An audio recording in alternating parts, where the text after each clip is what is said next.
Bienvenue à notre deuxième événement sur la gestion et la prévention des déchets à destination des collectivités. Donc l'année dernière, c'était en présentiel. Cette année, c'est sous une nouvelle forme. Le pire, c'est qu'on ne les entend pas non plus. Visio. Excusez-moi, veillez à bien couper vos micros. Sinon, je les fermerai. Donc, merci à tous et à toutes d'être présents. Donc, aujourd'hui, on va voir... Voilà. On va voir, après une introduction, donc on entendra Ecozone. Madame Louise Kovemaker nous présentera son entreprise spécialisée dans l'éco-pâturage. Ensuite, nous entendrons Madame Anne-Laure Porcher de J'espère qui nous présentera l'outil Bourse au vert. Après quoi, elle nous présentera la mise à disposition de partenariats entre collectivités et le milieu agricole afin de favoriser le retour au sol de la matière organique. Ensuite, nous entendrons Madame Aurélie Rebel du GERES qui nous parlera méthanisation. Ensuite, je vous présenterai quelques outils que l'ADEME vient de publier sur les modes de gestion des déchets verts. Regarde, et ensuite, vous détectez nos parleurs. On aura un temps d'échange à la fin. Excusez-moi, Madame Kovemaker, votre micro n'est pas éteint. Quelques petits éléments de contexte. Donc, cet événement est organisé dans le cadre d'un projet soutenu par FNE-PACA. Bon, je vais couper votre micro. Voilà. Donc, cet événement est organisé dans le cadre d'un projet soutenu par FNE-PACA et l'ADEME. C'est un projet qui court sur 3 ans et qui vise à accompagner les collectivités sur la gestion de leurs déchets verts. L'objectif de ce webinaire aujourd'hui, c'est d'échanger sur les pratiques de prévention et de gestion des déchets verts en vue de leur réduction et de leur valorisation. L'année dernière, c'était un événement qui avait eu lieu dans les locaux de la COV, qui nous avait fait l'honneur de nous accueillir. Elle avait présenté son dispositif de composterie ainsi que son dispositif de broyage à domicile et le don de broyat aux agriculteurs. L'Université populaire du Ventoux avait présenté le dispositif de broyage à domicile, donc en lien avec la COV, puisqu'ils sont partenaires sur ce projet, ainsi que son dispositif de compostage partagé. Le Grand Avignon nous avait présenté son tout nouveau dispositif de broyage à domicile, puisqu'il venait tout juste d'être mis en place. Le CIRTOM d'Apt avait présenté sa gestion des déchets verts sur son territoire et la Fredon PACA nous avait présenté la gestion différenciée des espaces verts dans le but de réduire les déchets verts. Donc là, cette année, on a des nouveaux sujets. Pour revenir aujourd'hui, donc vraiment l'objectif de cet événement, c'est de trouver des alternatives au brûlage des déchets verts, puisqu'on le sait, c'est une pratique qui est vraiment encore très utilisée par nos concitoyens, bien qu'il y ait une interdiction du brûlage des déchets verts depuis les années 90. Puisqu'on le sait, le brûlage des déchets verts libère de nombreuses particules fines, qui, selon Santé publique France, entraîne 40 000 décès par an prématurés dus à ces particules. Évidemment, il y a des dérogations qui sont possibles. C'est le préfet qui est seul compétent pour autoriser le brûlage des déchets verts. Il y a évidemment une réglementation spécifique pour les agriculteurs qui ont le droit de brûler leurs déchets verts sous certaines conditions. Alors, l'argument qui est souvent utilisé par les particuliers qui brûlent leurs déchets verts, c'est de dire que le fait d'utiliser sa voiture pour porter ses déchets verts en déchetterie utilise beaucoup d'essence et donc pollue l'atmosphère, donc ça reviendrait au même. Or, on sait, il y a de nombreuses études qui l'ont démontré, le brûlage des déchets verts est nettement plus polluant, comme vous pouvez le voir ici. Brûler 50 kg de déchets équivaut à 6 000 km parcourus avec un véhicule diesel récent, soit 150 trajets aller-retour à une déchetterie située à 20 km de chez soi. Donc, il n'y a pas photo, c'est beaucoup plus polluant de brûler ces déchets. sans parler du risque incendie, puisque parfois les personnes n'arrivent pas à gérer l'expansion de leur feu ou éteignent mal leur feu de jardin. Pour vous aider, FNE-PACA a créé un kit de communication à destination des collectivités. Donc là, vous voyez la couverture. C'est un kit dans lequel vous trouverez des affiches, des idées de posts Facebook, des articles sur l'utilisation des déchets verts au jardin, des éléments de langage. Voilà, c'est un kit gratuit. Donc, il est à votre disposition. Vous pouvez l'utiliser sans problème. Je vais vous mettre le lien dans le fil de discussion, juste avant de passer la parole à Madame Covemaker d'EcoZone. Alors, je vais vous le mettre en lien à la fin. Donc, est-ce qu'il y a des questions ou des interventions sur ce qui vient d'être dit? Non. Non, merci. C'est bon. Alors, donc, je passe la parole à Madame Covemaker, donc co-gérante d'EcoZone, qui va nous parler éco-pâturage. Oui, bonjour. Bonjour. On est deux, hein. Il y a Marjorie Deruy qui est avec moi. Ah, pardon, excusez-moi. Bonjour. Et donc, en fait, nous sommes donc spécialisés dans l'éco-pâturage urbain et donc c'est aussi une manière de gérer les espaces verts et la végétation. On est spécialisé donc sur plusieurs types de végétation et notamment les espèces envahissantes qui sont un gros problème. On sort d'un colloque là justement sur la gestion des espèces envahissantes. Et donc, nous, on travaille, donc, comme vous pouvez le voir, l'éco-pâturage sont avec des animaux. On a 1500 animaux qui sont, donc nous sommes éleveurs à la base et la production de nos animaux sert uniquement à l'entretien d'espaces verts. Ça nous permet d'intervenir sur plusieurs sites et notamment que ce soit de l'entretien classique dans les communes où on intervient avec des troupeaux et avec un berger qui reste sur place, selon que ce soit dans le nord ou dans le sud, il peut rester entre 3 mois et 6 mois, 3 mois dans le sud avant la période très chaude de juillet et 6 mois dans le nord. On sort en général mi-novembre et donc ça peut être des troupeaux qui font entre 100 à 200 bêtes. On fait également les bords du Rhône avec des bergers. Donc, le berger reste tout le temps à proximité de son troupeau et ça permet de proposer la même chose que l'entretien avec des tondeuses classiques. Donc, soit on intervient en tonte normale, c'est-à-dire qu'on garde un couvert herbacé de 20 cm maximum sur la totalité du site. Et ça, c'est calculé en fonction de la charge pastorale des animaux. Et ça veut dire que ça va correspondre à un nombre d'animaux qui vont pouvoir intervenir sur la totalité de la zone avec une durée de temps. Donc, l'avantage de l'éco-pâturagisme urbain, c'est que ça a une fonction écologique, puisque le berger reste sur place, il n'y a pas d'aller-venue de bétaillère. En fait, une fois que les animaux sont là, ils restent là. S'il y a des interventions à faire au sein d'un même endroit, on le fait en transhumance. Et au-delà de ça, les fonctions écologiques sont multiples, hein, notamment par le fait déjà de pâturer plutôt que de tondre. Les animaux, en pâturant, vont laisser des hauteurs de strates herbacées différentes, permettant à la faune de pouvoir se développer et faire son cycle de reproduction.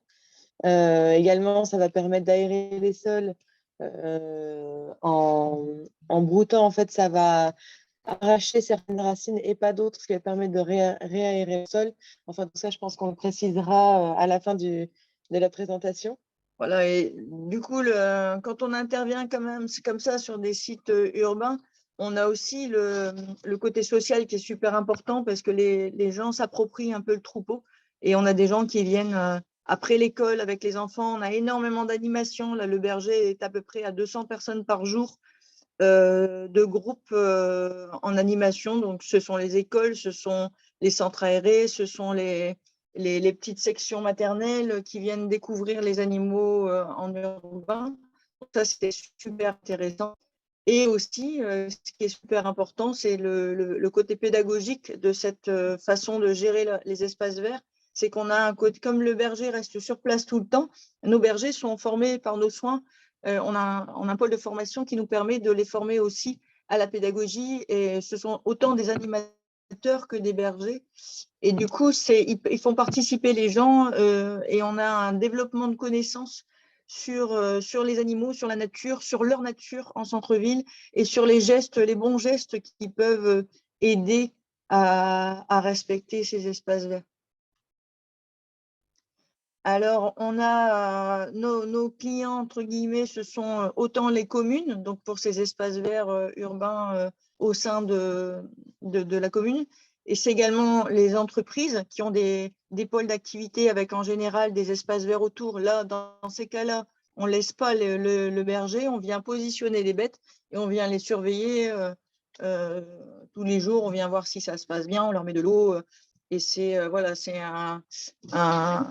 une participation également de l'entreprise qui peut proposer à ses salariés de visiter les animaux, de prendre un temps de pause, de faire du yoga avec les animaux. Enfin, voilà, ce côté-là est aussi super intéressant. Et ce qui est super important aussi pour nous, donc c'est ce côté travail sur l'entretien des espaces, des plantes envahissantes, et notamment la renouée du Japon. On avait une image en début de site là. Il y a également de l'ambroisie, enfin toutes ces plantes qui nous gênent un peu sur la biodiversité sur nos sites. En fait, avec les animaux, on a plusieurs façons de la gérer. Et ce qui est super intéressant, c'est qu'au bout de 3 ou 4 ans sur des sites invasifs, envahis par les espèces envahissantes, on arrive à éradiquer complètement ces plantes en étant présent pendant au moins 3-4 ans avec les animaux. Pourquoi? Parce que les animaux ont cette possibilité de manger les bourgeons qui se situent en bas de la plante, par exemple, la renouée du Japon. Donc, en fait, elles mangent les feuilles, elles mangent les bourgeons, elles appauvrissent complètement le site. À la repousse, on est toujours présent pour pouvoir intervenir tout de suite. Et donc, il n'y a aucune possibilité pour la plante de se développer. Et du coup, l'exportation se fait par les animaux, ce qui permet de ne pas rester avec les déchets des cannes, notamment qui sont les plus problématiques sur la gestion de cette plante. Donc, quand on intervient sur des sites qui sont très hauts, qui font quelquefois 3 mètres de hauteur, notamment pour la SNCF souvent, ou bien pour le bord du Rhône ou des choses comme ça, on coupe la canne avec la présence des animaux. On fait à peu près une semaine avec 30 bêtes, on fait à peu près 3000 mètres carrés. Et on coupe la canne, les bêtes mangent la feuille et elles battent pour manger le bourgeon qui est en bas de la... Et on passe de bassin en bassin. Ça permet du coup de gérer ça. Donc, on a juste l'exportation des cannes sur le premier passage. Il n'y a plus du tout d'exportation puisque tout est mangé. Donc ensuite, ça, on a déjà un peu parlé sur les techniques. On va vous présenter un peu les différentes techniques d'éco-pâturage. Alors nous, notre choix, c'est d'avoir des animaux qui sont donc spécialisés pour l'éco-pâturage, des animaux qui sont pour partie soit sociabilisés, soit pas sociabilisés, et ce qui nous permet de pouvoir les mettre sur des sites qui ne sont pas forcément surveillés, c'est-à-dire qu'il y a des zones où il vaut mieux qu'ils soient un peu plus fuyants et des zones où il faut qu'ils soient plutôt sociabilisés. Dans tous les cas, on met les animaux qu'avec les chiens de troupeau, ce qui nous permet de pouvoir les transhumer, les déplacer plus facilement. Et du coup, ils ne sont pas attrapables sur site sans chien. L'éco-pâturage, c'est sûr que c'est une excellente technique, mais comme toute technique, il faut qu'elle soit bien menée et bien encadrée afin qu'elle soit bénéfique pour l'environnement. Et c'est tout l'enjeu, c'est de trouver l'équilibre entre le pâturage et tout ce qu'il peut apporter et l'équilibre du sol. Ce qu'il faut bien comprendre, c'est que l'éco-pâturage, ce n'est pas du pastoralisme, c'est-à-dire qu'en fait, on est sur une méthodologie qui permet de gérer la végétation et d'intervenir sur les espaces qui nous sont mis à disposition pour gérer la hauteur de la végétation, la qualité de la végétation. On n'est pas là pour nourrir les animaux, on est là pour gérer la terre.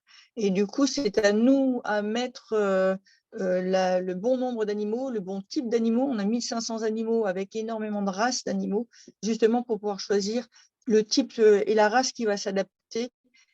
Ensuite, on est éleveur, ça veut dire que nos produits sont habitués et habilités à pouvoir faire ce type d'entretien parce qu'ils n'ont pas peur des trains, ils n'ont pas peur des gens, ils n'ont pas peur des camions, des voitures quand on est le long de l'autoroute.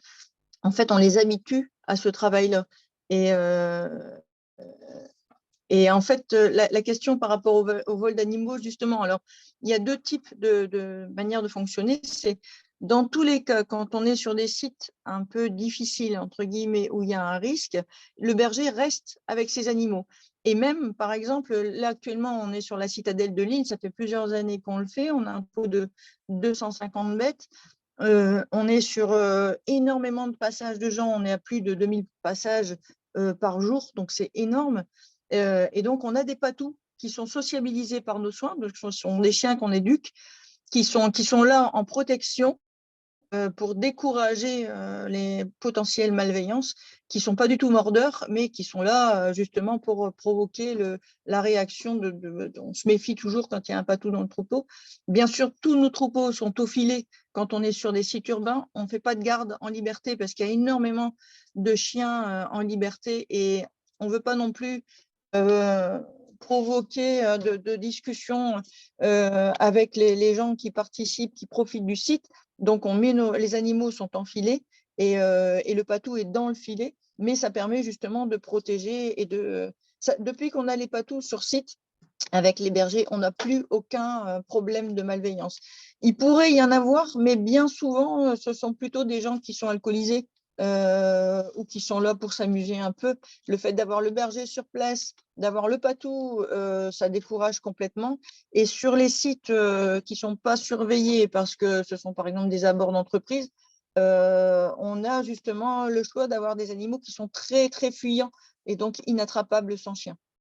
Mais pour vous dire, ça fait, on a démarré Ecozone en 2005 et depuis 2005, je touche du singe, on n'a jamais eu de problème de malveillance sur les animaux.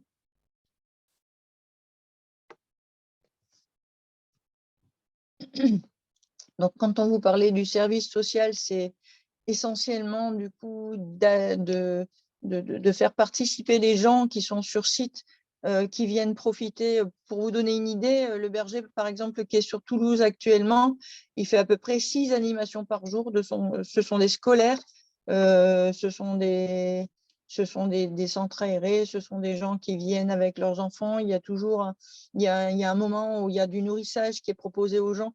Alors, non pas pour les bêtes, mais surtout pour que le contact soit direct avec les enfants ou même avec les adultes, on a la même demande.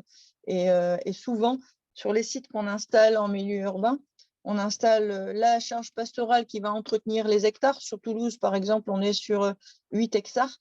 Et on a également à côté une petite ferme pédagogique avec des poules, avec des canards pour proposer aux gens de venir nourrir, de venir s'occuper des bêtes tant qu'on est sur site. Donc, c'est vraiment ce côté social qui recrée des liens et qui rend le site beaucoup plus agréable et beaucoup moins risqué parce que justement, les gens apprennent à se connaître, ils se parlent et du coup, les enfants se rencontrent. C'est un moment d'échange qui est très important. On se retrouve autour des animaux.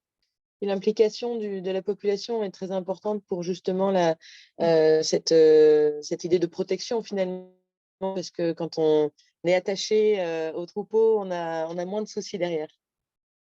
Il y a toujours la possibilité pour les gens de poser des questions, de revenir vers nous, de nous demander et de venir visiter. Même si ça nous arrive d'avoir des gens où il y a eu un éco-pâturage qui vient l'élevage en hiver ou même en été et ça leur permet de voir comment sont éduqués les animaux et d'avoir une autre vision des animaux.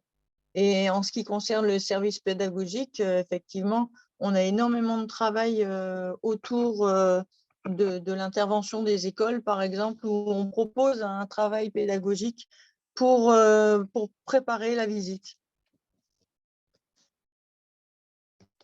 On est également organisme de formation parce que c'est un nouveau métier et il est important de comprendre les tenants, les aboutissants, comment gérer les animaux en éco-pâturage, qui est vraiment pas du tout la même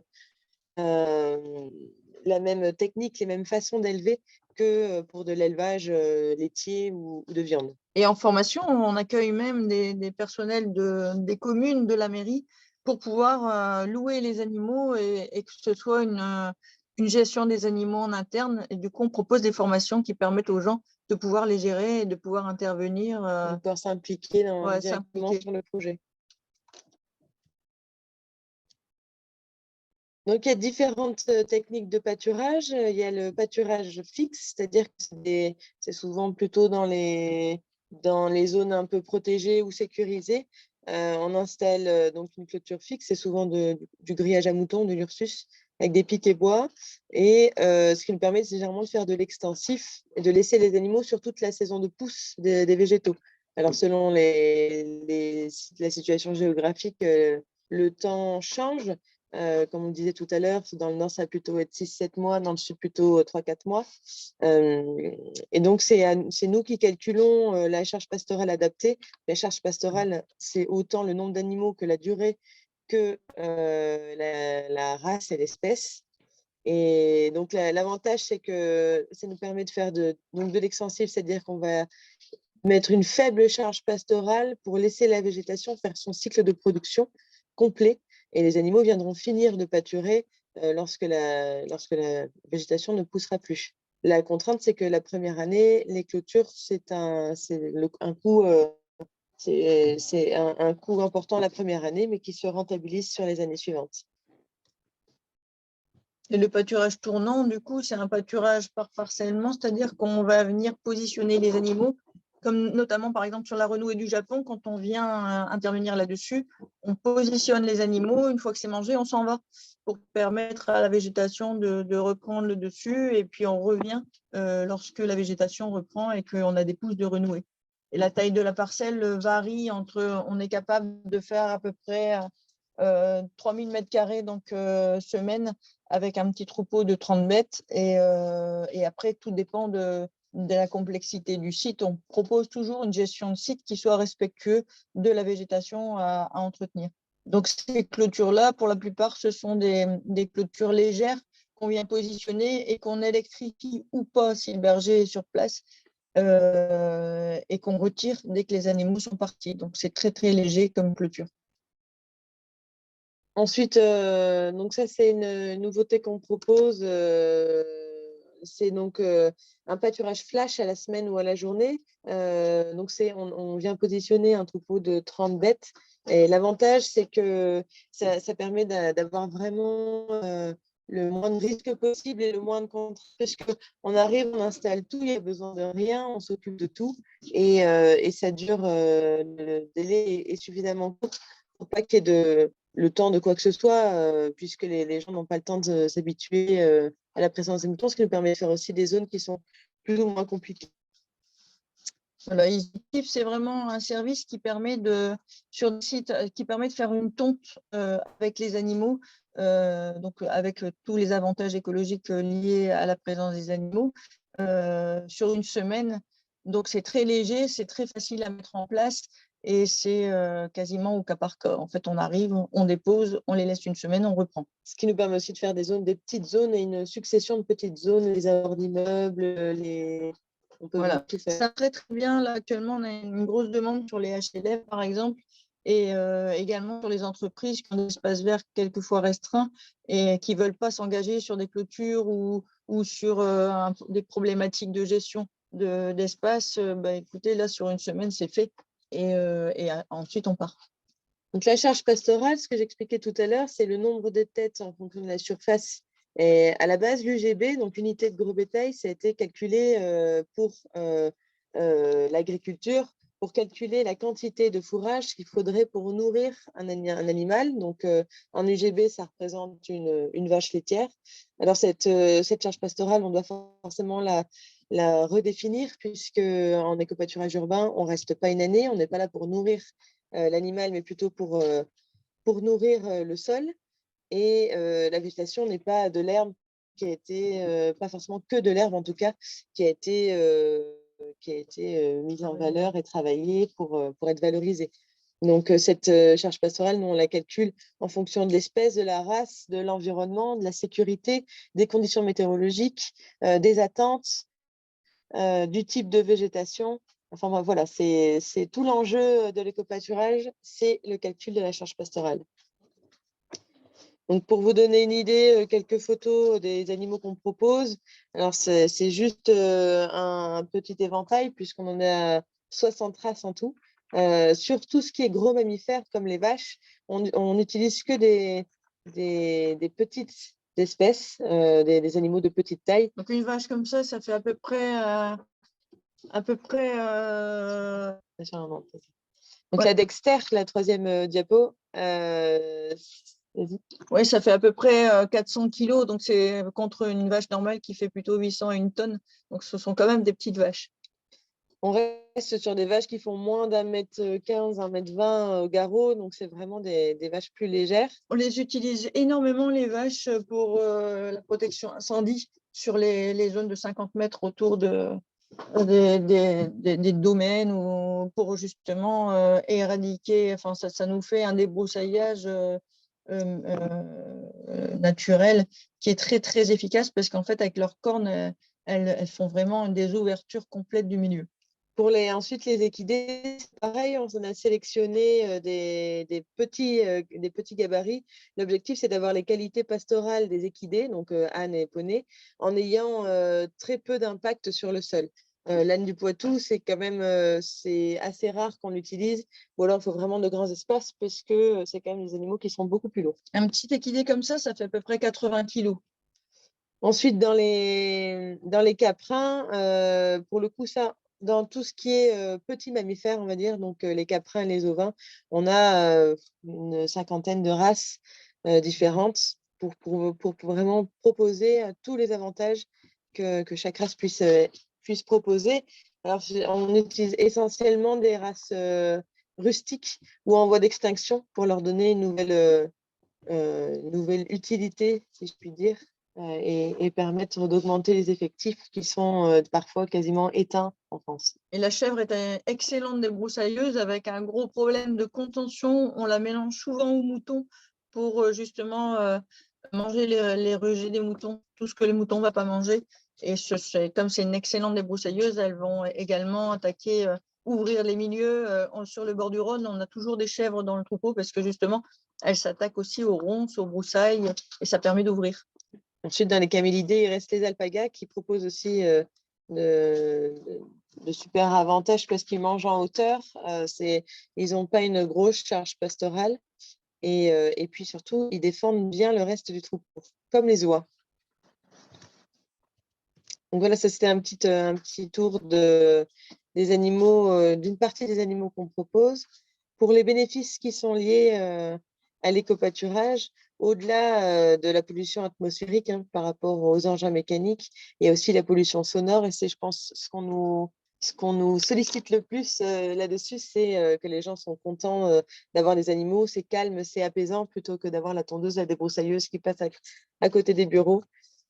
En termes de biodiversité, ça permet de maintenir un milieu ouvert par le piétinement, mais aussi par forcément l'action de brouter des animaux. Ça permet aussi d'augmenter la richesse spécifique, c'est-à-dire la richesse spécifique, c'est le nombre d'espèces différentes qu'on peut trouver sur un milieu, parce que le fait de tondre de manière homogène, ça homogénéise justement un sol, ça va donner une végétation qui est très pauvre, en tout cas en diversité. On est souvent sur les sites, par exemple, comme Lille, où on intervient pendant 6 mois, on est souvent suivi par des écologues qui nous donnent un cahier des charges et qui permettent justement de travailler sur cette biodiversité. Alors, ça nous demande d'amener des vaches à une certaine période, d'y mettre des ânes, d'avoir des moutons, mais pas que, en fait. Et ça permet d'intervenir toutes les zones qui font partie du même site, en fait.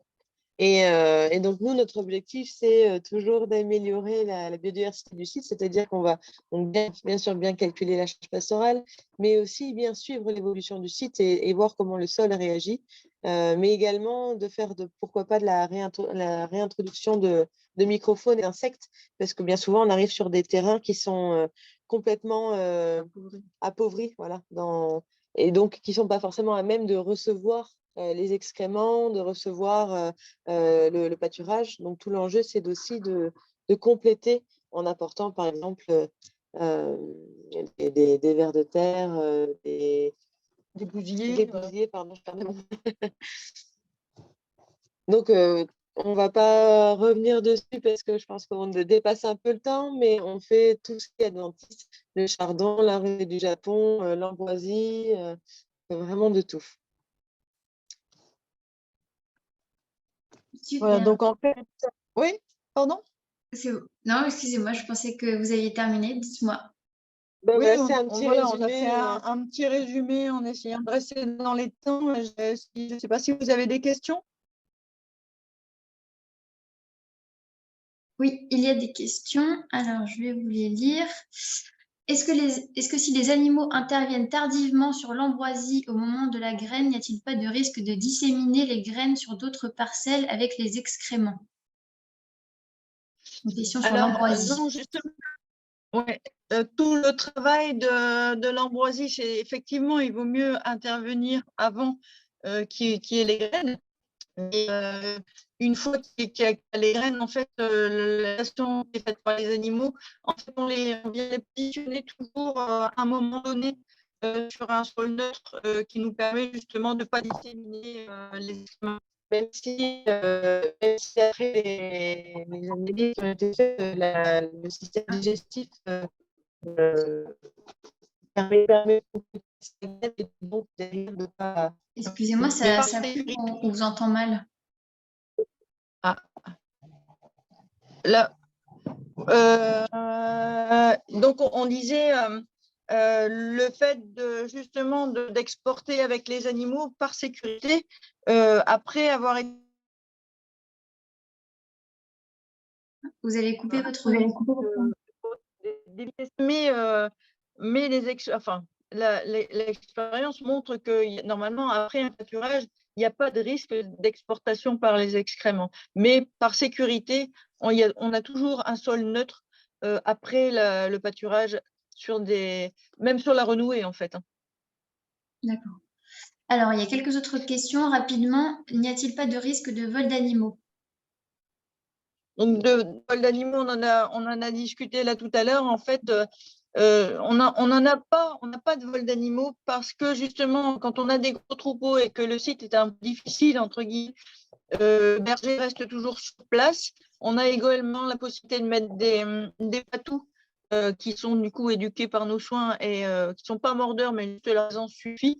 Et les animaux, quand il n'y a pas de risque important et s'il n'y a pas de surveillance, on met que des animaux fuyants qui sont quasiment inattrapables sans chien. D'accord. Donc, quelle est la surface minimum pour faire intervenir les animaux d'écozone en éco-pâturage? Vous y avez déjà répondu. Pas de surface minimale, mais si on intervient sur une surface de 1000 m², le coût est plus important en fait, parce qu'on a quand même le déplacement, on a quand même la surveillance. Donc voilà, on a en dessous de 3000 m², les coûts vont être les mêmes. Donc si vous faites 3000 m² ou 500 m², ce sera le même prix. Donc au mètre carré, ce sera plus cher. Très bien. Parce qu'on a justement positionné. Pardon.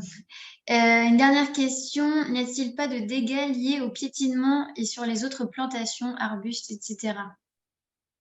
Ça, c'est justement ce qu'on disait tout à l'heure, c'est tout notre travail de calculer la bonne charge pastorale, parce que un pâturage mal géré peut faire du surpâturage et donc engendrer plus de dégâts finalement que ce que c'est censé apporter.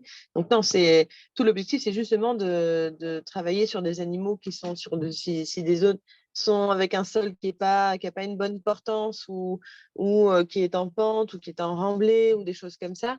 Ça, c'est à nous de calculer la bonne charge pastorale et surtout le temps qu'on y reste et le poids des animaux. Donc non, il n'y aura pas de piétinement. Pour parler de piétinement, justement, on a aussi, par exemple, sur les sites NCF qui sont très, très pentus et quelquefois fragiles, on vient exporter, nous, la renouée pour que les animaux la mangent, pour justement qu'il n'y ait pas trop de présence. En fait, le piétinement, pour nous, c'est très important. On n'a pas le droit au piétinement sur nos sites.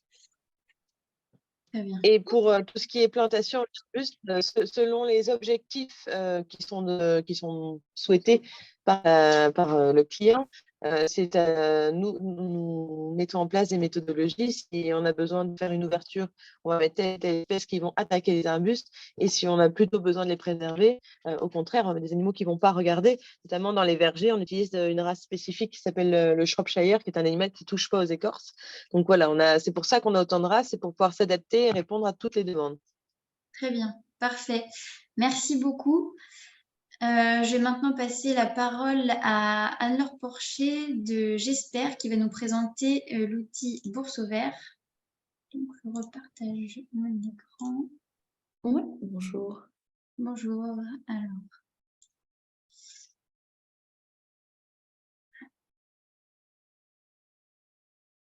Voilà, on vous écoute. Ok. Alors bonjour à tous. Je ne vais pas mettre la vidéo parce que j'ai une connexion qui est capricieuse ce matin au bureau. Donc voilà, je vais limiter la bande passante.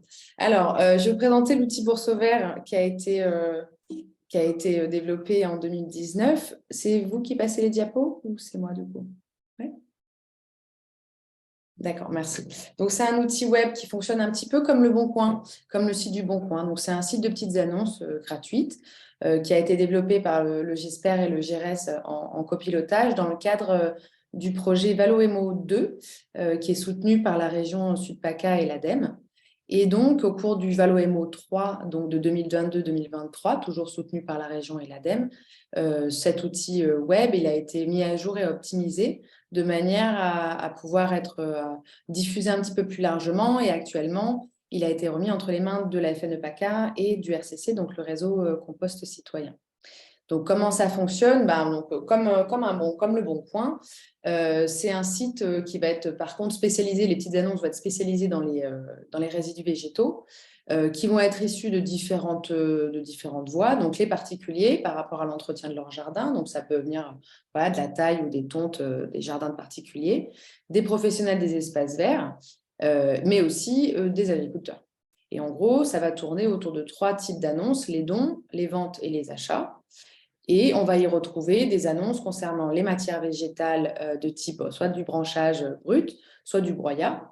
Et ensuite, bois de chauffe, copeaux, sciure, fumier, paille, des feuilles, il y a un petit peu de tout. Et puis, on va également trouver du matériel, donc du prêt ou de la location de broyat. Et donc, l'adresse du site, c'est bourseauverttoutattaché.org, comme c'est marqué. Et donc, pourquoi est-ce que cet outil a été créé? Il a été créé, bien sûr, dans le cadre de l'encouragement au réemploi local de la matière végétale. Donc, d'une part, pour être une alternative au brûlage, voilà, pour donner quand même des possibilités aux particuliers, principalement pour ne pas brûler leurs végétaux au jardin. C'est également pour limiter les apports en déchetterie qui sont, suivant les zones en France, en tout cas en région PACA, qui ont eu tendance à être saturées, justement, par les apports en déchets verts, mais également pour valoriser très localement, puisque du coup, ça va être, comme c'est du particulier à particulier, on va dire, c'est de l'enlèvement sur site. Donc, ça va limiter les transports en déchetterie, mais également limiter les transports depuis la déchetterie vers une zone de stockage et de valorisation quand ce n'est pas fait au sein de la collectivité. Donc, on va exporter la matière. Et au bout du bout, l'objectif, c'est de favoriser le retour au sol, puisque du coup, ces matières végétales, elles vont être principalement utilisées en paillis ou en compost. Et donc, ils vont être des matières qui vont être vraiment très amendantes et qui vont permettre de restructurer les sols et qui est du coup une demande importante au niveau des sols français. Merci. Et donc là, vous pouvez passer tout. Voilà. Merci. Et donc, en gros, comment ça se présente? Donc, je vais vous faire une petite démonstration, mais si je n'ai pas la main, ce n'est pas grave. Vous pourrez aller sur le site tout seul comme des grands. Donc, en fait, vous tapez bourseauvert.org, vous arrivez sur une interface, sur un menu d'accueil que vous voyez là. Vous avez dans la barre de menu, sur le côté ou suivant les applications, voilà, tout en long en haut du bandeau. Donc, dans un premier temps, il faut s'inscrire, il faut réaliser son inscription. Ça, c'est assez simple, hein, exactement comme sur le Bon Coin. Une fois qu'on est inscrit, il y aura juste le bouton de connexion et puis vous allez avoir accès aux annonces.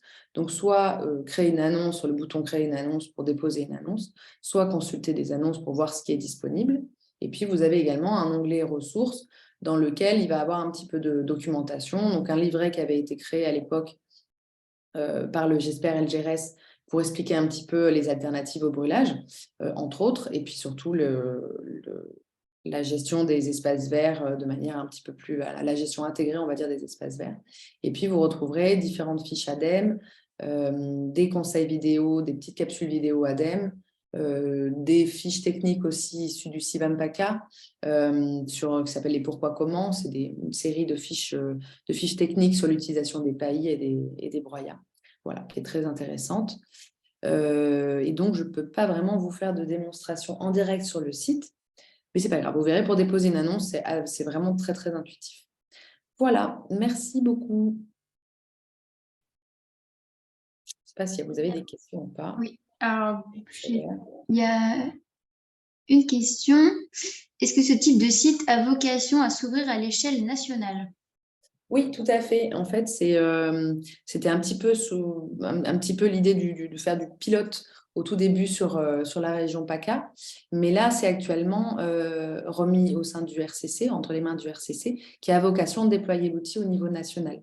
Donc, comme par contre, l'efficacité de l'outil dépend de sa fréquentation, bien sûr. Voilà, ça va se faire un petit peu progressivement et l'idée, c'est de pouvoir déployer l'outil à grands coups de campagne de communication, si vous voulez, progressivement. Mais oui, tout à fait. La vocation est que ça s'étende au niveau national. Voilà. Voilà, donc l'intérêt de cet outil, c'est vraiment que les déchets verts ne soient pas traités par les collectivités, ça reste vraiment entre particuliers, quoi. Voilà, c'est pour réduire les coûts aussi pour les collectivités et qu'on puisse faire vraiment du 100% local. Voilà. Est-ce que c'est bon ou est-ce que... Il n'y a pas d'autres questions, apparemment. Donc, on peut passer à la suite. Ouais. Alors, du coup... Donc, la deuxième présentation, c'est en fait une possibilité. Excusez-moi, il y a une dernière question. La terre peut-elle faire partie des annonces? Alors, actuellement, dans le menu, dans la possibilité, dans le type de matière qu'on peut déposer, il n'y a pas la terre. Ça a été un grand sujet, justement, savoir si on mettait aussi des effluents d'élevage ou pas, parce que pour l'instant, c'était un outil vraiment dédié aux déchets verts. Mais je pense que progressivement, il va probablement y être intégré la terre végétale. Voilà. Mais pour l'instant, nous, on a arrêté son développement, on a vraiment remis ça entre les mains de la FNE. Donc, à voir si ça prend cette voie-là, mais je pense. Voilà, ça c'est probablement dans les tuyaux. C'est une bonne remarque. Voilà, si ça vous... Alors, il y en a une dernière, pardon, que je n'avais pas vue. Ouais. Y a-t-il des informations, avertissements indiquant que certaines plantes ne peuvent pas être transportées, exemple le platane, ou selon leur état sanitaire, virus, etc. Alors, bonne remarque. Pour l'instant, non, sur le site, ça n'apparaît pas. Mais par contre, ça fait l'objet d'une étude particulière avec différents observatoires des espèces invasives localement pour arriver justement à déterminer quels seraient les bons messages, quelles seraient les bonnes espèces. L'idée, c'est comme on est vraiment sur une phase de déploiement où on essaye de convaincre en fait, les particuliers à faire rentrer ça un petit peu dans de la pratique courante. On avait peut-être un petit peu peur au début à la création de l'outil de démotiver, c'est terrible, hein, mais démotiver l'utilisation massive en mettant des petites barrières dès le départ, un petit peu comme au début du lancement du compost où on disait on composte, oui, mais pas les épluchures d'oignons, pas les épluchures d'oranges, etc., etc. Quand on commence un petit peu à limiter, pour arriver à démocratiser un outil, c'est compliqué. Mais maintenant, je vous rejoins complètement sur tout ce qui va être espèces invasives et différents types de végétaux qu'il faut manipuler voilà, spécifiquement. Et ça va faire partie du projet, mais pareil, ça c'est en développement. Pour l'instant, on lance un petit peu, ça fait 2-3 ans, et ça se lance doucement quand même. Et donc, l'idée, c'est de pouvoir justement, effectivement, rajouter ces informations-là en ligne ou alors créer un système automatisé en fonction avec la reconnaissance des mots pour qu'il y ait un petit message qui s'applique, qui s'affiche. Voilà, j'espère que ça répond à votre question. Très bien. Avez-vous un support visuel de communication diffusable dans les bulletins communaux, par exemple? Oui, tout à fait. Normalement, on a des petits flyers Bourse au Vert qui ont été réalisés il y a quelques temps. Ils ont été mis à jour cette année. Donc, il y a la nouvelle mouture cette année. Et normalement, soit vous pouvez nous contacter directement sur J'espère, on en a encore, soit à demander via le RCC, le réseau Compost Citoyen, soit via la FNE PACA. Voilà, vous pourrez trouver tous ces supports et vous pouvez les intégrer à vos visuels pour les collectivités ou pour les communes. Très bien. Apparemment, on a fait le tour. Ok.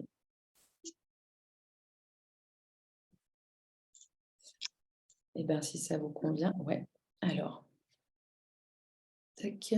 Alors, du coup, ce que je souhaite vous présenter maintenant, c'est une possibilité, en fait, pour les collectivités de gérer leur gisement de déchets verts en favorisant le retour au sol et pour cela, en s'appuyant, en fait, sur son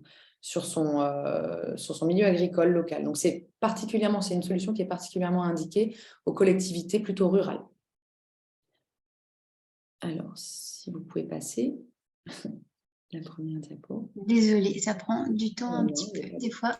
Il n'y a pas de souci. Donc, alors, ce partenariat-là, un type de partenariat qu'on vous propose comme idée, ça part d'un triple constat, celui de l'augmentation de l'offre en déchets verts avec les déchetteries qui saturent un petit peu en déchets verts, principalement de la part des particuliers et des professionnels du paysage. Ça sature, on a des déchets verts, des déchetteries qui débordent. Ensuite, le coût de traitement et de valorisation, surtout là, de ces déchets verts pour les collectivités, qui est relativement élevé, à peu près le même partout en termes de collectivité, c'est à peu près les mêmes types de tarifs et c'est relativement élevé. Et puis, on a aussi le constat que les sols français, globalement, et en particulier ceux qu'on étudie en région PACA, sont extrêmement pauvres. Et donc, ils ont un fort besoin de restructuration. Et comment on structure un sol? En l'amendant. Donc, principalement on l'amende avec de la matière organique, pardon. Et donc, le compost et le traitement de ces déchets verts serait un parfait amendement de fond. Donc, du coup, on pourrait répondre à cette problématique également. Donc, comment fonctionne ce partenariat? Eh bien, en fait, il va être créé, ce partenariat, entre la collectivité, qui d'une part va fournir le broyat de déchets verts issus de ces déchetteries, et l'agriculteur qui va composter ce déchet vert, ce broyat, donc bien sûr conformément à une réglementation que je vous expliquerai un petit peu plus loin, et qui va assurer le retour au sol de la matière organique au niveau local. On va intégrer dans ce partenariat, nous c'est ce qu'on conseille, un troisième acteur qui va être un acteur technique agricole. Donc ça peut être une chambre d'agriculture, ça peut être une CUMA. Donc une CUMA, c'est une association ou une fédération de matériel agricole pour mettre en commun le matériel agricole. Ça peut être une association, voilà, ça peut être différents acteurs, mais qui vont avoir un rôle d'intermédiaire entre la collectivité et l'agriculteur.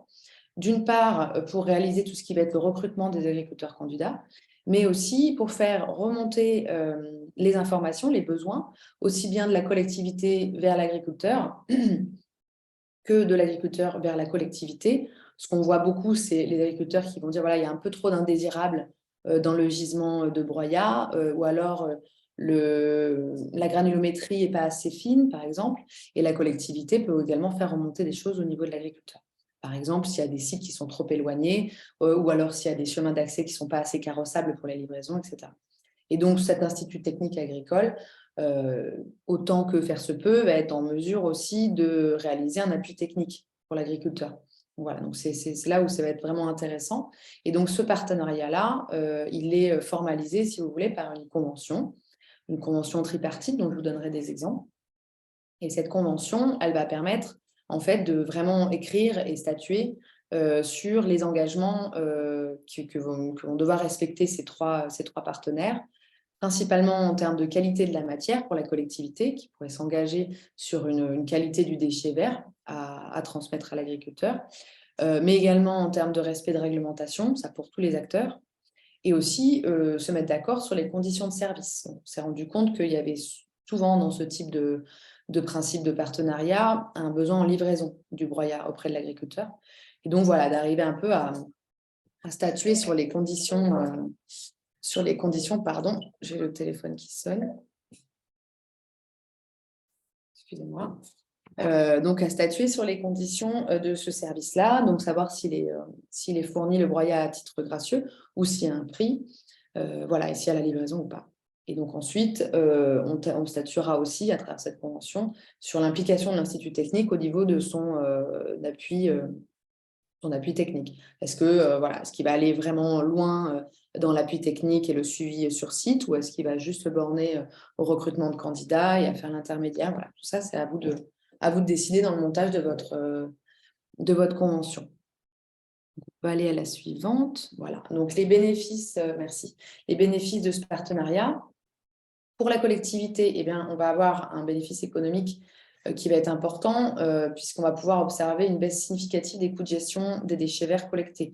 Pour exemple, une des collectivités, en tout cas dans le 04, dans les Alpes de Haute-Provence, donc la CCAPV, qui a mis en place ce principe de partenariat agricole depuis quelques années, a observé une diminution de moitié de ses coûts de gestion de déchets verts. Donc, c'est vraiment significatif à l'échelle de la collectivité.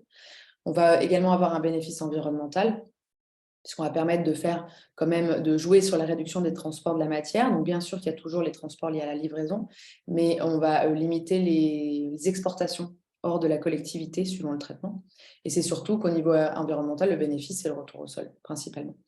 Et comme tous les projets de territoire, il va avoir un bénéfice sociétal, puisqu'on va pouvoir communiquer au sein de la collectivité justement sur ça, sur la valorisation de sa ressource au niveau local et une mise en valeur, si vous voulez, des agriculteurs locaux et de leurs bénéfices sur le territoire. Donc ça, c'est toujours intéressant à communiquer dessus, voilà, pour la collectivité.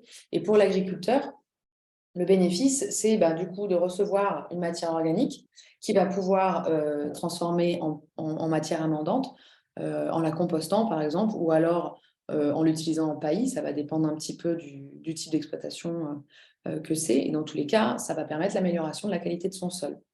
Et du coup, cet amendement, il va être soit gratuit, soit très peu cher. Et le compost, en l'occurrence, est relativement facile à épandre, ce qui ne va pas être le cas pour tous les produits qui vont un petit peu restructurer le sol ou qui vont être fertilisants. Et là, avec un épandeur, c'est vraiment assez simple à utiliser cette matière-là et à l'épandre. Les conditions de réussite qu'on a observées, en fait, des clés un petit peu de réussite par rapport au retour d'expérience observé en région PACA, il y a 3 principaux points qui sont vraiment des clés de réussite de ce partenariat. C'est lorsque la collectivité a une attention quand même particulière quant à la qualité du broyat, c'est-à-dire en limitant vraiment les indésirables. Alors, on ne va pas se mentir, ce n'est pas simple, bien sûr, de limiter ces indésirables dans le gisement qui arrive en déchetterie, lorsque c'est des déchetteries qui sont amendées par des particuliers ou des professionnels du paysage. Maintenant, ça peut passer par de la formation des agents de déchetterie pour faire un petit peu de prévention. Voilà. Et petit à petit, ces efforts-là, ils payent, pareil, sur les 3 collectivités dans le 04 et le 13 qu'on a vu, qui ont commencé ce type d'efforts-là. Ça paye assez rapidement et on a un broyat qui gagne en qualité assez rapidement. En 6-8 mois, on voit l'impact. Donc, c'est finalement assez simple à mettre en place. Ce qu'on voit également, c'est que sans l'organisme technique, donc la structure relais au milieu, ce type de partenariat, il est un petit peu plus fragile, puisqu'il faut pouvoir vraiment avoir un intermédiaire et également un appui technique. Idéalement, les chambres ou les fédérations agricoles, c'est vraiment des partenaires parfaits pour ça, quoi. Et le 3e point, c'est qu'on s'est rendu compte qu'il faut absolument, dans la plupart des cas, si vous voulez que ça marche, il faut qu'il y ait un service de livraison qui soit associé. Donc, que la collectivité prenne à sa charge la livraison du broyat. Mais réellement, en faisant des comparatifs de coûts, finalement, ça coûte moins cher aux collectivités de gérer en très local et de faire un service de livraison, quitte à faire payer le gisement qui met à disposition, plutôt que de gérer en interne ou en régie ce gisement de déchets verts. Voilà, c'est les 3 grandes clés de réussite. Au niveau de la réglementation, nous, ce qu'on préconise pour cadrer au mieux votre convention tripartite, c'est d'une part de bien respecter la réglementation en vigueur. Donc, vous allez avoir 2 types de cas au niveau des agriculteurs en fonction de là où vous êtes situés. Si c'est des collectivités rurales plutôt élevage, plutôt éleveuses, vous risquez d'avoir des exploitations qui sont classées en ICPE élevage. Ça veut dire qu'ils ont fait une demande d'ICPE parce qu'ils sont déjà en train de composter leurs effluents d'élevage. Ça peut arriver sur des très grosses exploitations, enfin très grosses, des grosses exploitations, voire très grosses exploitations agricoles en élevage bovin, caprin, ovin, etc. Et qui vont composter leurs effluents. Et à ce moment-là, ils peuvent être intéressés par la récupération de déchets verts issus de la collectivité, de composter leur gisement d'effluents. Dans ce cas-là, la réglementation ICPE, elle est déjà respectée. Donc, la rubrique ICPE, elle va juste un petit peu évoluer en fonction du volume du gisement qui va être mis à disposition, mais c'est tout. Ça, c'est pour les exploitations qui ont déjà l'ICPE. Mais la plupart des ICPE, enfin des exploitations agricoles, qui vont être sur de l'exploitation en production végétale, donc tout ce qui va être maraîcher, arboriculteur, oléiculteur, viticulteur, etc. Généralement, donc ils ne sont pas du tout sur un régime déclaratif ICPE. Et donc, pour pouvoir composter en bout de champ chez des agriculteurs, il faut veiller à rester en dessous du seuil déclaratif ICPE. Donc c'est 3 tonnes par jour, restez bien en dessous. Voilà. L'idée, c'est vraiment de ne pas monter aussi haut, donc d'essayer globalement de ne pas atteindre ces 3 tonnes jour, ce qui est largement jouable dans le cadre de ces conventions. En revanche, à partir du moment où on fait un dépôt en bout de champ supérieur à 50 mètres cubes, il faut réaliser une déclaration en mairie. Et quoi qu'il arrive, à partir du moment où on a des andins de déchets verts qui sont déposés en bout de champ chez l'exploitant partenaire, à partir du moment où on a un tas de 5 mètres carrés minimum, donc on y arrive vite, il faut s'assurer de bien respecter le RSD, donc le règlement sanitaire départemental, qui va régir un petit peu tous les points critiques liés aux pollutions et aux pollutions environnementales. Donc, globalement, de rester, ça dépend bien sûr du RSD, mais globalement, c'est de rester à un peu plus de 35 mètres d'un point d'eau, forage, source, berge, etc., pour le dépôt de l'andin.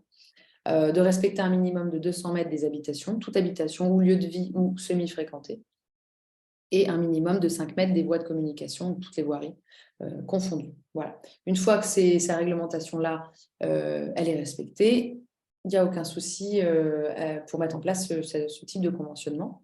Et pour optimiser la qualité de son broyat, nous, on conseille fortement, pour arriver à limiter sa présence indésirable, à garantir l'innocuité du gisement de déchets verts et d'avoir en fait tous les bons curseurs qui permettent justement d'avoir cette qualité de broyat.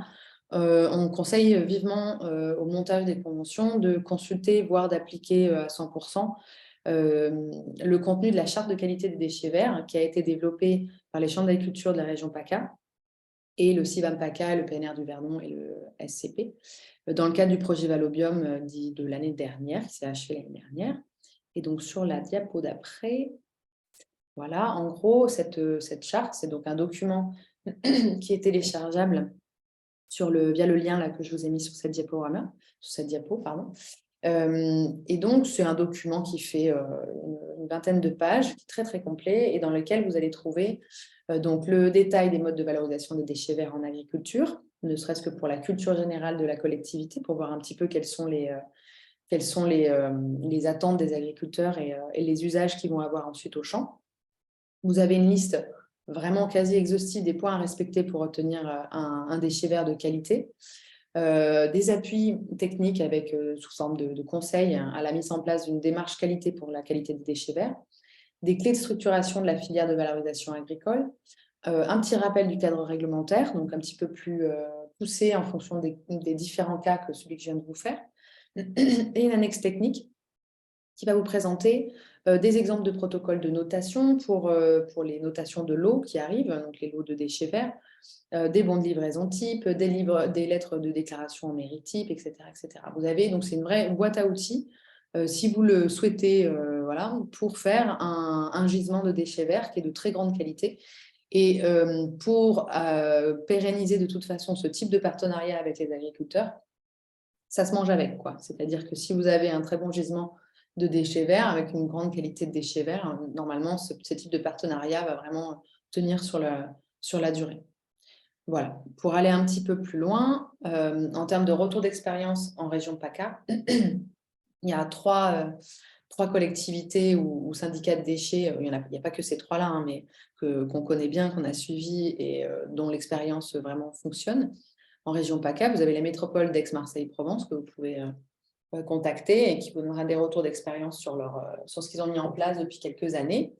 La Comcom Alpes-Provence-Verdon, donc la CCAPV, qui fonctionne comme ça également depuis quelques années et ça marche très très bien. Et donc c'est eux qui ont diminué par 2 leur coût de traitement des déchets verts. Et puis le SMED 06, qui est le syndicat de déchets dans le 06. Pour aller un petit peu plus loin sur ces informations-là, on a monté, donc le GESPER a monté un webinaire en février dernier qui s'est intégré dans les ateliers Live Plus de la région et qui était vraiment donc dédié à ça, comment améliorer les partenariats entre collectivités et agriculteurs. Et donc, vous avez le lien pour le replay si vous voulez vous le re-regarder, si vous avez le courage, parce que c'était 3 heures de webinaire. Mais surtout, ce qui est intéressant, c'est le petit lien qu'il y a au-dessus, c'est tous les supports de présentation. Et ces supports de présentation, il y a quand même 5 expertises techniques précises dessus et 4 témoignages de collectivités. Voilà, donc vous aurez tout plein d'informations et y compris les coordonnées des collectivités et des experts qui travaillent sur la thématique. Voilà, je vous remercie. Je sais pas si vous avez des questions. Il n'y a pas eu de questions. Apparemment, ça a été très clair. Impeccable. Bon. Bien, je vous remercie. Parfait. Merci beaucoup. Je vais maintenant passer la parole à Madame Rebel du GERES pour nous parler méthanisation. Mais avant ça, on voulait vous faire passer un petit sondage. Voilà, vous avez le sondage sur votre écran. C'est un peu pour évaluer votre niveau de connaissance sur la méthanisation. Je vous laisse quelques instants pour voter.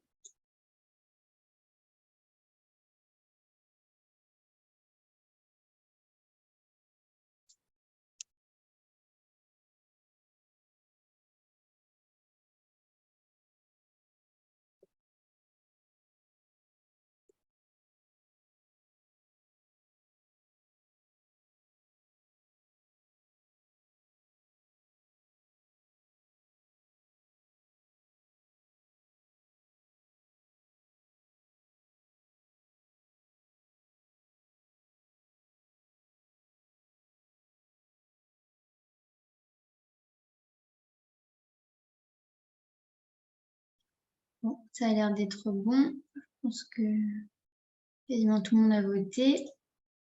Partagez les résultats. Voilà. Donc voilà, Madame Rebel, si vous voulez prendre la parole. Oui, merci Justine. Donc je vais mettre brièvement ma caméra parce que ma connexion n'est pas non plus au top. Est-ce que déjà vous m'entendez bien? Parce que c'est souvent un peu aléatoire avec Oui, mon on vous ordinateur. entend. Ok, super. Donc Aurélie Rebel, moi je fais partie de l'association GERES, donc qui a déjà été présentée hein, lors de la présentation d'Anne-Laure. Et le GERES est membre à part entière du consortium Métasynergie, qui, je ne sais pas Justine si c'est toi qui du coup fait... Oui, c'est voilà. bon. Super, merci. Qui regroupe les acteurs institutionnels et opérationnels de la filière méthanisation en Provence-Alpes-Côte d'Azur. Donc derrière Métasynergie. Ah. Aurélie, tu as coupé ton micro. Pardon. derrière Métasynergie, donc il y a l'ADEME, la région Sud, la DREAL qui va instruire les dossiers d'une unité de méthanisation, l'Agence de l'eau, les chambres d'agriculture, donc la chambre régionale et donc par émanation les chambres départementales, et donc les gestionnaires de réseau que sont GRDF, GRT Gaz et le GRS. Voilà, donc vous avez mes coordonnées aussi si vous avez des questions par la suite plus précises sur la méthanisation. Donc, le but du consortium, c'est véritablement de créer du lien entre les acteurs, d'animer la filière méthanisation. Justine, si tu peux peut-être passer à la diapositive suivante, merci beaucoup. Et surtout d'accompagner les porteurs de projets parce que monter un projet de méthanisation, c'est complexe, ça peut être long et donc on est véritablement là pour vous outiller, pour vous faire monter en compétences voilà, sur ce domaine de la méthanisation. On a aussi tout un volet expérimentation voilà, pour répondre à des problématiques très spécifiques en région Provence-Alpes-Côte d'Azur et notamment par rapport voilà, à la gestion du digestat et à son retour au sol. Donc, on a aussi développé plusieurs outils et vous pouvez retrouver l'ensemble de notre information sur le site internet métasynergie.fr où on vous explique tout sur la méthanisation, où il y a également voilà, tous les événements liés à la méthanisation en région et ailleurs qui sont mentionnés. Vous avez aussi énormément de documentation, de fiches de retour d'expérience aussi et l'ensemble de nos outils à disposition. Donc à la fois, par exemple, un outil cartographique pour voir les potentialités de développement de la méthanisation sur votre territoire. Vous avez aussi un guide blanc de la méthanisation pour tout comprendre sur la méthanisation et par exemple aussi des cahiers des charges mis à disposition. Puisque la plupart d'entre vous voilà, avaient déjà des connaissances sur la méthanisation, donc je vais passer assez brièvement sur le principe et le rappeler de manière assez concise. Donc la méthanisation, en fait, c'est déjà un processus naturel. Et c'est une dégradation biologique de la matière organique par des micro-organismes qui sont des bactéries méthanogènes et qui se fait en milieu anaérobie, donc sans air. On le retrouve donc à l'état naturel, notamment dans les marais ou dans voilà, la panse aussi des vaches. C'est ce qui se passe aussi dans l'appareil digestif des vaches. Donc, qu'est-ce qui est méthanisable? Ce sont tous les déchets fermentescibles organiques, donc qui vont du biodéchet aux déchets des industries agroalimentaires, en passant par les effluents agricoles et aussi les bouts de stations d'épuration. Donc, tous ces déchets vont intégrer donc, une cuve fermée qu'on appelle digesteur, donc fermé puisqu'on est en anaérobie, donc pas de contact avec l'air. Et dedans, en fait, les bactéries vont œuvrer et dégrader la matière organique pour derrière générer du biogaz. Donc cette fermentation anaérobie a lieu à une température de l'ordre de 38 degrés en conditions dites mésophiles. Et donc, il y a deux produits qui sortent de cette dégradation de la matière organique, donc le biogaz et le digestat. Donc, le biogaz qui est composé en grande majorité de méthane. Et donc, ce biogaz, il peut être valorisé de diverses manières, à la fois en combustion directe pour générer et faire de la chaleur, en cogénération pour produire à la fois de l'électricité et de la chaleur, ou bien il peut être épuré et injecté sur le réseau de gaz pour derrière des usages divers et variés qui vont de l'eau chaude sanitaire à derrière un biocarburant, une utilisation en biocarburant. Et ce qu'il ne faut pas oublier dans la méthanisation, c'est qu'on a aussi donc certes cette production d'énergie, mais aussi du digestat, donc cette matière digérée, puisque de ce qui rentre en termes de quantité de déchets fermentescibles, il va en ressortir 90%, donc c'est une quantité non négligeable. Et ce digestat a des valeurs et des propriétés agronomiques intéressantes et qui peuvent être véritablement considérées comme un fertilisant et un amendement s'il est bien utilisé et s'il est mis au bon moment en fonction des besoins, évidemment, des cultures. Voilà pour le principe. Alors, rapidement, pour vous dresser un panorama de la méthanisation au niveau national puis régional, on a aujourd'hui plus de 1450 unités de méthanisation sur notre territoire en France, donc en date de janvier 2023. Donc, une filière qui est en forte augmentation et qui produit aujourd'hui 7 TWh de biométhane injecté. Donc, ça, c'est la voie de valorisation dont je vous parlais tout à l'heure, l'injection directe sur le réseau. On est en avance sur les objectifs par rapport à la PPE. Et cette production de 7 TWh, ça représente à peu près la consommation énergétique, tout compris, électricité, gaz, eau chaude sanitaire, de 700 000 foyers. Voilà, l'idée est vraiment d'atteindre un objectif de 6 à 11% de gaz consommé qui soit produit via la méthanisation, donc un gaz renouvelable d'ici 2030. Et donc, l'intérêt aussi de cette énergie par rapport aux autres énergies renouvelables, ça va être en fait sa production sans interruption. Donc, tout au long de l'année, on va pouvoir produire du biogaz derrière et qui peut être valorisé.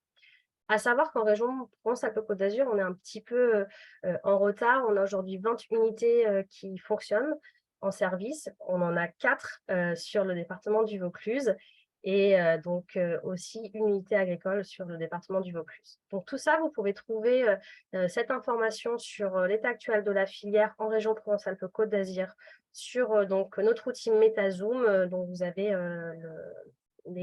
l'accès sur cette diapositive.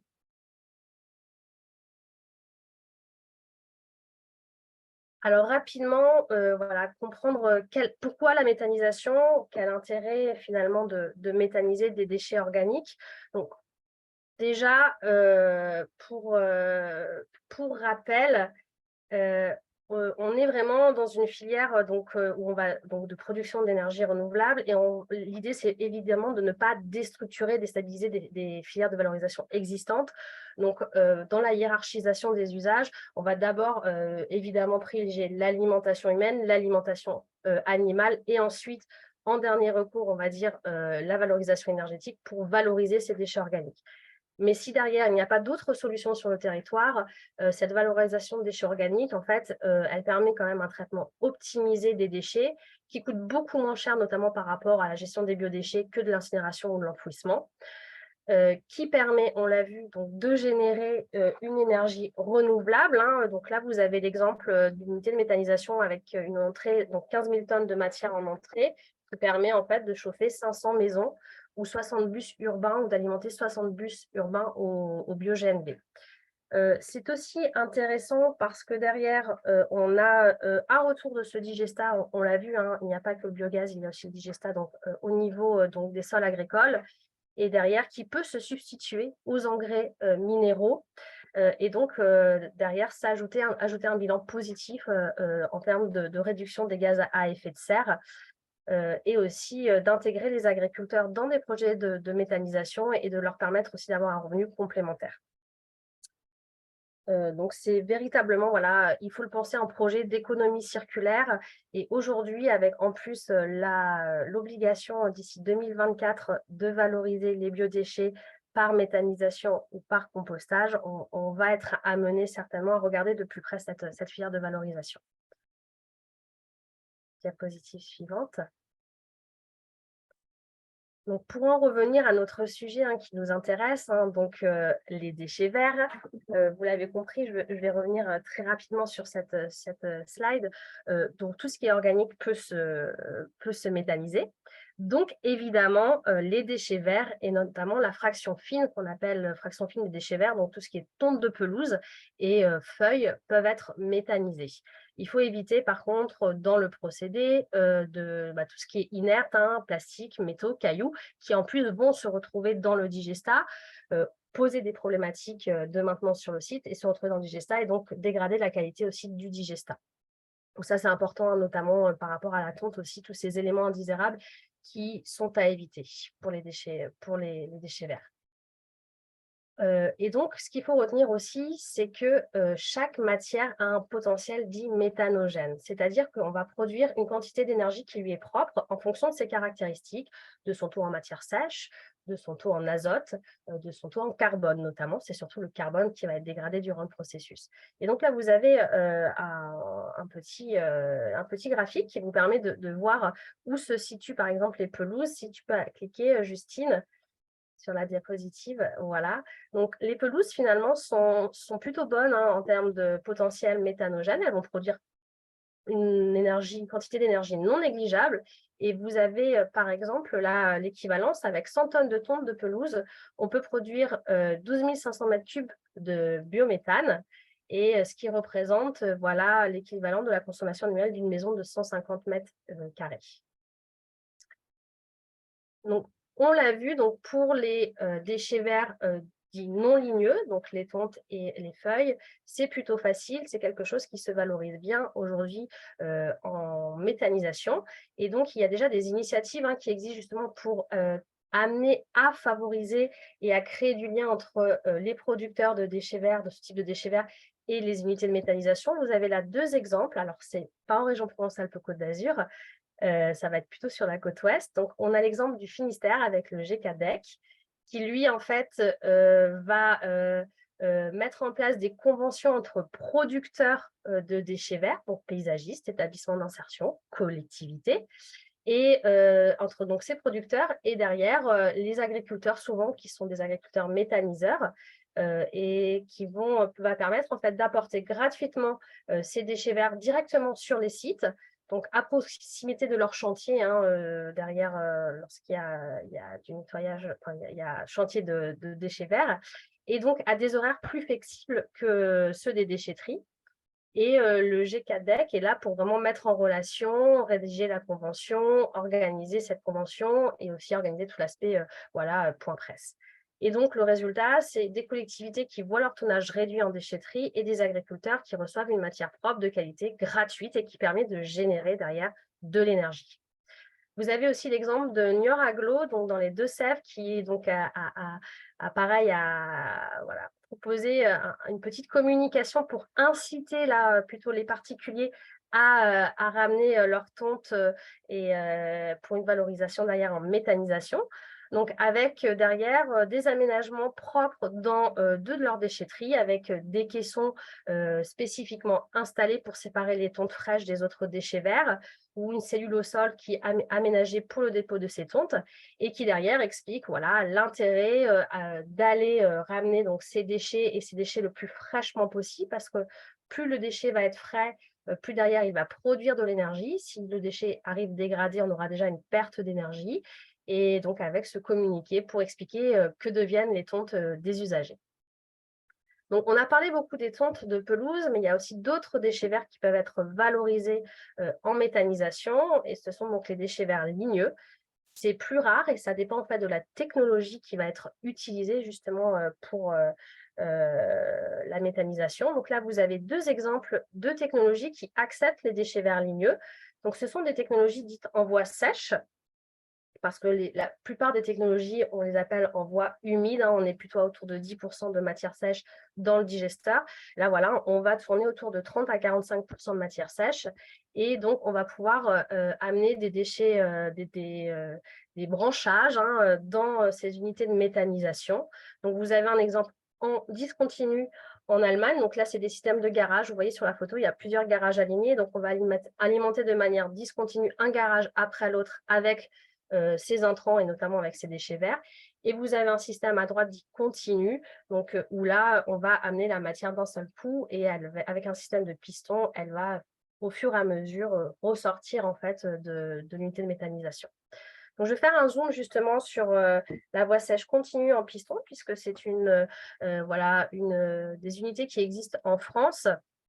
Et notamment, dans l'Est de la France, il y a plusieurs unités qui sont sur ce modèle-là et qui sont gérées par le SIDEM, donc le syndicat mixte de transport et de traitement des déchets ménagers de Moselle-Est.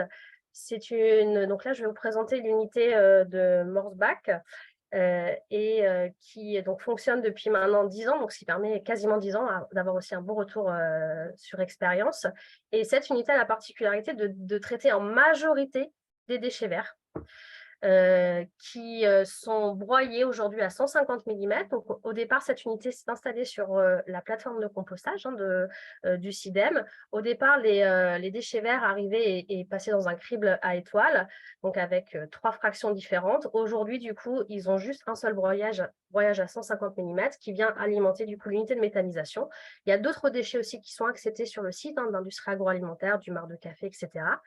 Et donc, ça représente en tout 12 000 tonnes par an traitées de déchets, donc 60% des déchets verts, donc un peu plus de 6 000 tonnes de déchets verts traités de cette manière-là, et ce qui permet de générer une quantité de biogaz non négligeable de 120 normomètres cubes heure, et qui est utilisé, donc qui est injecté dans le réseau et qui est utilisé notamment pour tout ce qui est flotte en fait du SIDEM, donc tout ce qui va être notamment les bennes de transport, etc.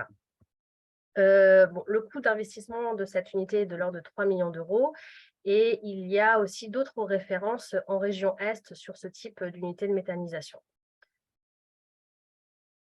Ce qui est important aussi de savoir, c'est qu'en plus de cette valorisation en amont sur le site précédent, on utilise derrière aussi, en sortie, en fait, ce digestat qui va sortir de cette unité de méthanisation, il va être composté avec des déchets verts ligneux pour derrière être normalisé et donc vendre un compost de digestat normé et qui est vendu à 10 € la tonne. Donc, on a à la fois une valorisation en amont et ensuite en aval des déchets verts ligneux. Voilà. Donc, et pour revenir sur la dernière diapositive, en conclusion, ce qu'il faut retenir sur la possibilité de méthaniser des déchets verts, c'est tout à fait possible sur des tontes et feuilles. Voilà. Quelle que soit la technologie, c'est une valorisation intéressante, on n'en a pas parlé parce qu'en fait, c'est une production qui arrive souvent à des moments de l'année où finalement les autres productions sont en baisse, notamment l'été où il y a moins de déchets de déchets, par exemple des effluents agricoles parce que les animaux sont au pâturage, donc ça peut être un complément justement pour alimenter le digesteur et ses bactéries. Attention cependant à la dégradation du produit, plus c'est frais, plus cela va produire de l'énergie, mais il existe aujourd'hui donc des moyens aussi de permettre une meilleure conservation de ces tontes et de ces déchets non ligneux. Donc la logistique est quand même à réfléchir en amont. Et ensuite sur les déchets verts ligneux, voilà, donc la valorisation est possible, mais uniquement sur des technologies particulières dites en voie sèche. On ne peut pas aujourd'hui faire de la méthanisation avec 100% de déchets verts ligneux. En tout cas, je ne connais pas ma connaissance. Peut-être que ça existe ailleurs dans le monde. Et on est donc sur un pourcentage de déchets verts en entrée ligneux de l'ordre de 20 à 60%. Et dans tous les cas, ce déchet vert aussi ligneux peut aussi en sortie servir en tant que compostage. Donc voilà, mélanger du digestat avec ces déchets verts ligneux pour apporter aussi ce carbone et permettre aussi d'avoir un produit normé et qui va retourner, un produit amendant qui va retourner au sol. Voilà pour la méthanisation et les déchets verts. N'hésitez pas si vous avez des questions. Alors, il y a des questions. Du coup, il ne faudrait pas interdire les chaudières au gaz. Je ne suis pas sûre d'avoir compris le sens de la question. Si vous pouvez peut-être préciser. Christophe, est-ce que tu veux préciser? Oui, il est question actuellement par le gouvernement d'interdire en fait les chaudières au fioul et au gaz.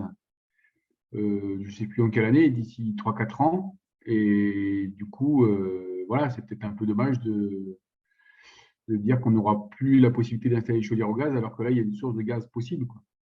Oui, tout à fait d'accord. Bon, après, ça, c'est des questions de lobbying. Aujourd'hui, effectivement, par exemple, on ne peut pas installer de chaudière gaz sur des bâtiments neufs. Donc déjà, effectivement, ça limite, surtout qu'en plus, le réseau existe. En plus, il est géré aussi concession des collectivités. Donc, c'est dommage d'avoir tout ce réseau et de ne pas pouvoir l'utiliser.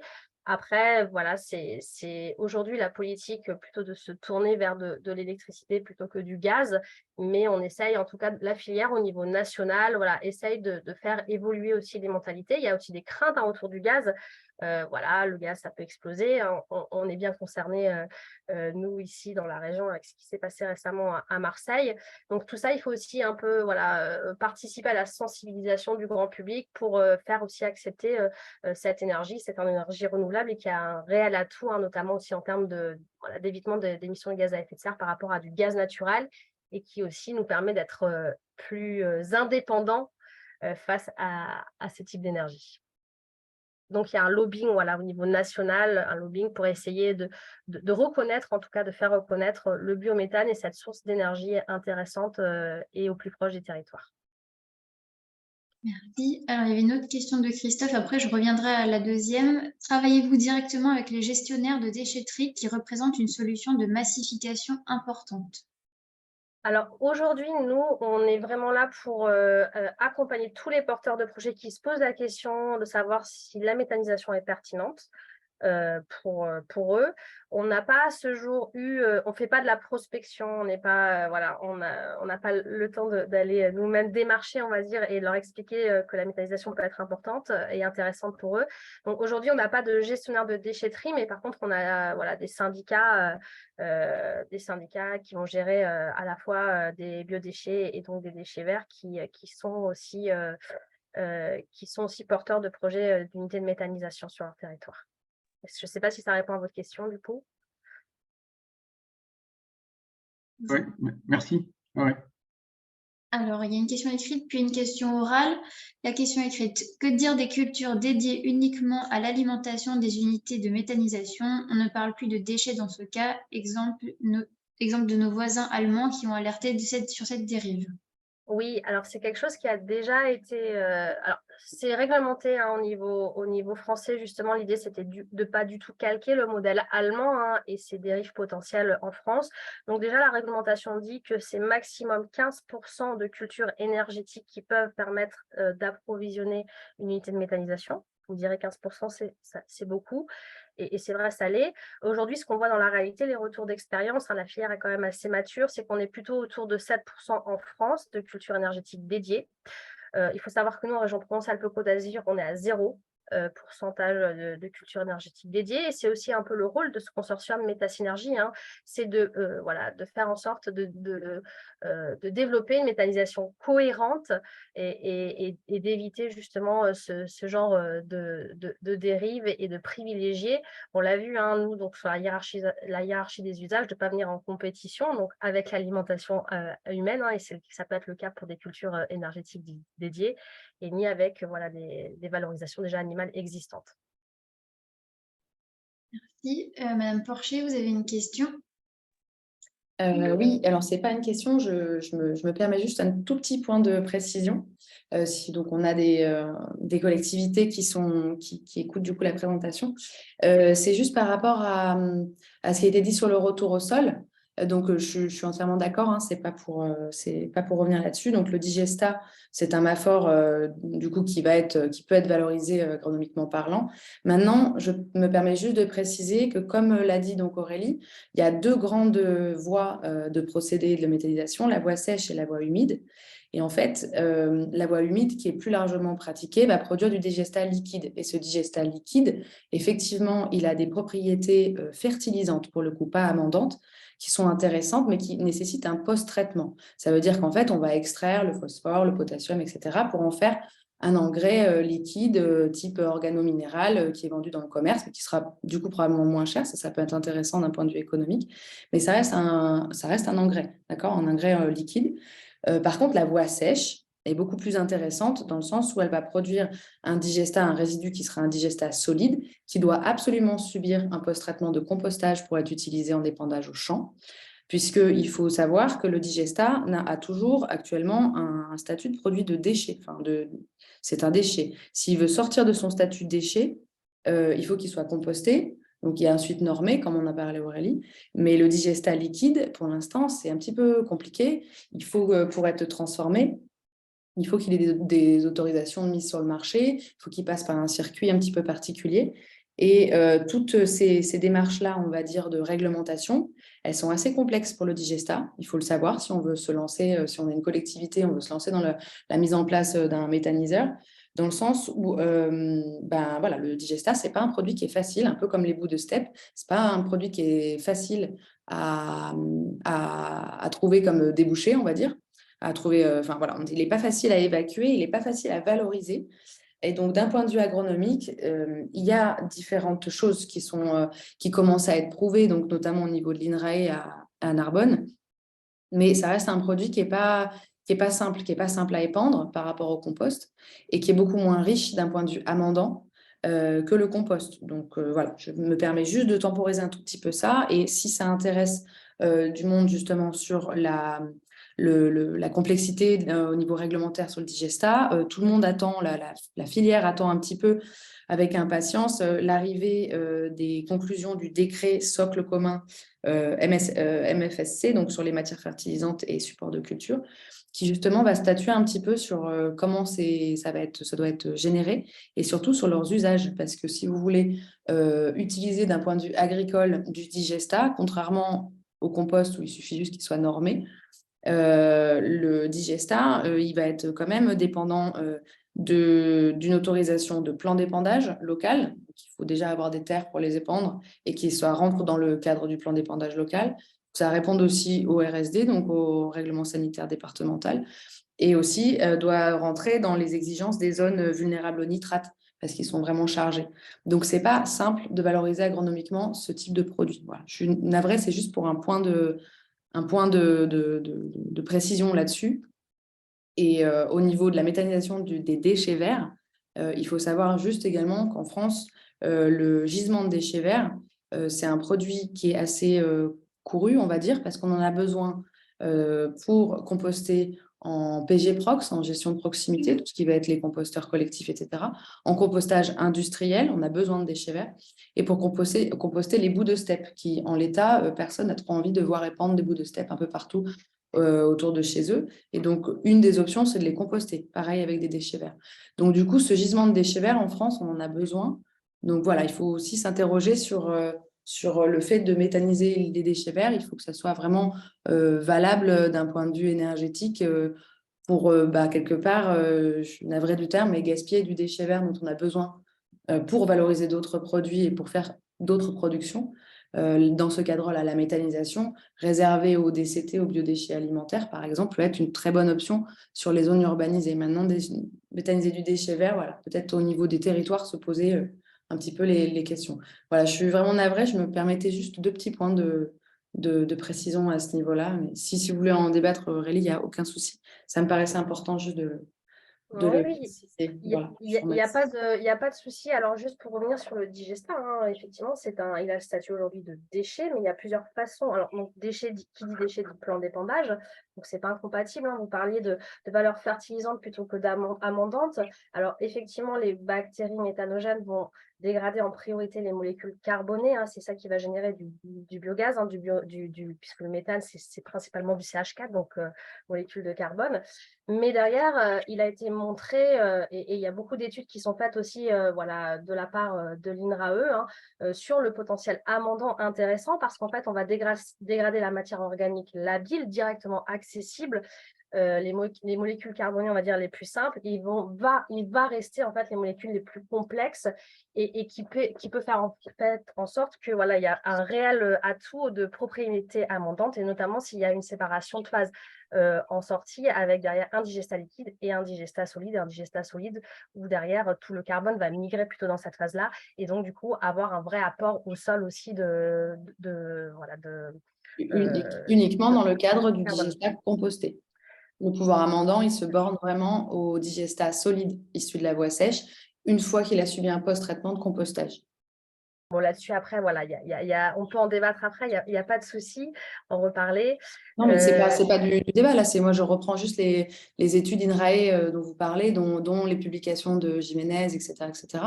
Et pour l'instant, ce qu'on en sait, c'est quand même qu'il faut, voilà, pour avoir le potentiel amendant, il faut que ça soit du digesta solide, composté. Sinon, par contre, il a une très bonne valeur fertilisante en séparation de phase sur le digesta liquide. Mais parler d'amendement sur du digesta, actuellement, au niveau des connaissances qu'on en a, de toute façon, c'est un petit peu moins, voire beaucoup moins que le compost industriel. C'est quand même une donnée assez... Il me semble que on ne va pas rentrer dans le débat, mais il me semble que sur justement les articles en ce moment de ce qui est, vous parlez de Madame Jiménez et j'imagine aussi de Sabine Hulot, hein, donc spécialiste de Démaphore, on parle de digesta solide, on ne parle pas forcément de digesta solide composté. Voilà, c'est juste dire qu'effectivement, il y a et c'est pour ça que c'est aussi intéressant. L'avantage aussi avec le digestat, c'est que derrière, on va avoir d'autres matières organiques qui vont permettre du coup d'abonder l'unité de méthanisation et donc avoir un retour au sol en termes de, voilà, de matière organique qui peut être un peu plus conséquent et peut-être, voilà, on va dire, je ne vais pas rentrer dans le détail, mais sur le carbone, il y a plusieurs analyses qui sont justement faites pour voir si effectivement on va dégrader, puisque c'est de ça dont on parle, le carbone organique du sol avec un retour de digestat en fonction de plusieurs scénarios. Est-ce qu'on alimente une unité de méthanisation? Est-ce qu'on laisse plutôt les excréments au sol? Est-ce qu'on va exporter une culture intermédiaire avec laisser des résidus au sol et derrière amender en digestat?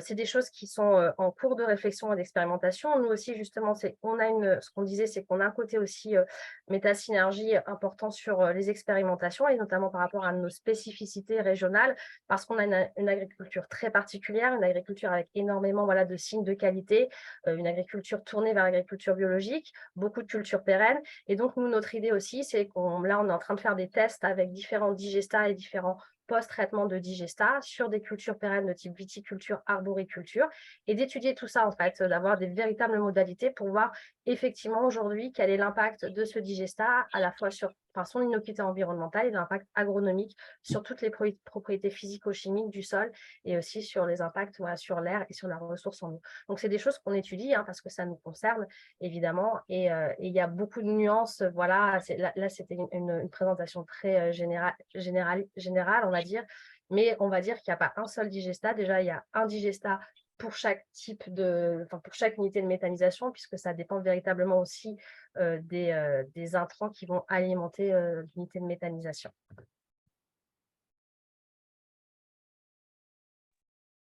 Très bien. Il y a une autre question. Que disent les fabricants de fertilisants sur ce sujet? Source intéressante de production de fertilisants, point d'interrogation.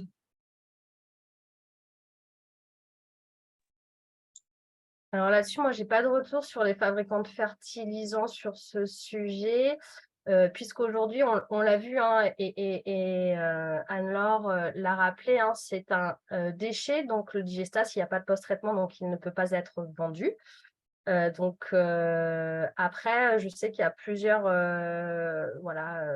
potentiellement plusieurs fabricants qui peuvent s'intéresser à cette matière, à ce digestat, avec derrière, en appliquant un post-traitement. Donc, comme l'a dit Anne-Laure, ça peut être une concentration en fait de l'azote et du phosphore aussi derrière, mais je n'en sais pas plus. Je ne sais pas si du coup là-dessus, Anne-Laure a davantage d'informations. Ouais, juste pour compléter ce que tu viens de dire, Aurélie. Non, effectivement, oui, si, ça peut être une source très intéressante, justement, toutes ces études-là qui sont émergentes. Sur le digestat liquide, en séparation de phase, effectivement, on a des propriétés importantes et il faut savoir que pour les fabricants de fertilisants locaux, ça peut être vraiment une voie très intéressante et du coup, pour produire un engrais organominéral liquide finalement à faible coût par rapport à ce qu'il y a comme tarif pratiqué sur le marché, puisque tout ce qui va être phosphore, par exemple, c'est issu de l'extraction minérale, donc c'est issu de l'importation, donc c'est toujours un peu des coûts élevés. Et donc, si on arrive à faire de l'extraction à partir de ce qu'on fait au niveau de la méthanisation, là, c'est valable et ça va pouvoir faire drastiquement baisser les coûts pour les engrais liquides locaux. Voilà, donc oui, c'est une filière qui peut être très intéressante issue de la méta. Très bien, merci beaucoup. J'ai l'impression qu'il n'y a pas d'autres questions ou interventions. Très bien. Merci beaucoup, Madame Rebel. Maintenant, je vais vous présenter rapidement les outils que vient de publier l'ADEME. Donc, c'est pas celui-là, c'est l'autre.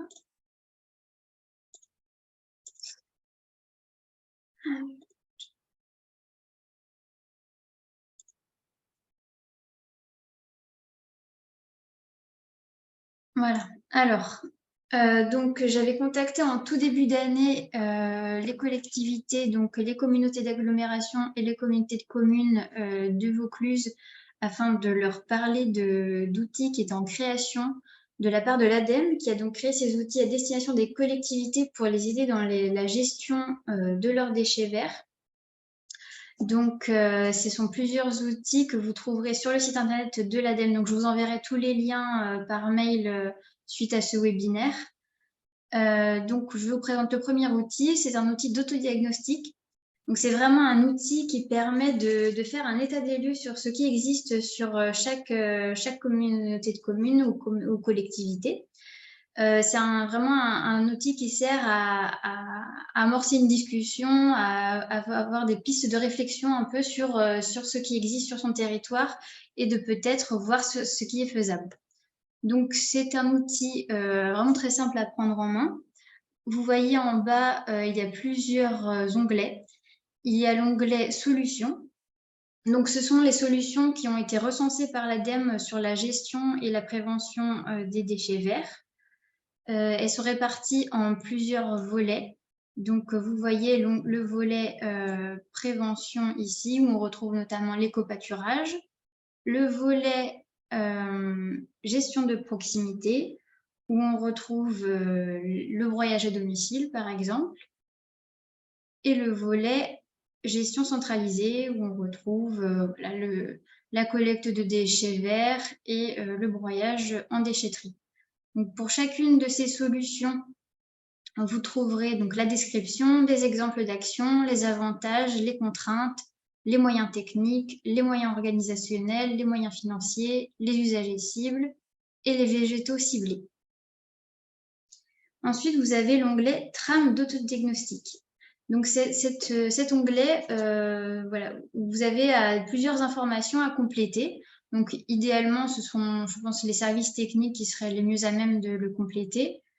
Il y a tout un tas d'informations à remplir, les caractéristiques de la collectivité, la connaissance sur l'interdiction du brûlage, la motivation des élus et des techniciens sur le sujet, l'évaluation des quantités produites, les actions de prévention et de gestion, la collecte et le traitement, et les acteurs territoriaux identifiés qui sont concernés par cette thématique.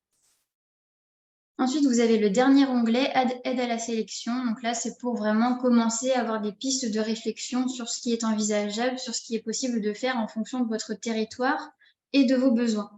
Donc là, dans la colonne de gauche, vous avez plusieurs questions à remplir, à compléter. Donc, vous pouvez choisir les réponses qui vous correspondent.